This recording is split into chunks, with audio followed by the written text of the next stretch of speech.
സിബിൻ ഓർത്തത് സിബിനെ ഇൻസൾട്ട് ചെയ്യുന്ന രീതി പറഞ്ഞു എന്നാണ്.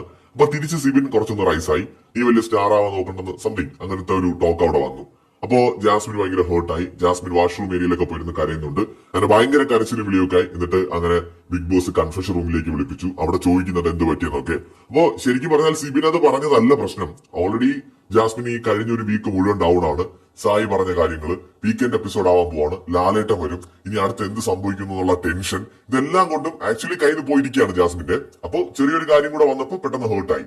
എന്തായാലും ബിഗ് ബോസ് കൺഫെഷൻ റൂമിൽ വിളിച്ചിരുത്തിയിട്ട് ആശ്വസിപ്പിക്കാനൊക്കെ ശ്രമിക്കുന്നുണ്ട്. ഇതൊരു മത്സരമല്ലേ, എല്ലാവരും ജയിക്കാനാണ് വന്നത്, സ്വാഭാവികമായും എതിരാളിയെ തളർത്താൻ ശ്രമിക്കും, കൂടുതൽ ശക്തമായി മുന്നോട്ട് പോകുക എന്നൊക്കെ പറയുന്നുണ്ട്.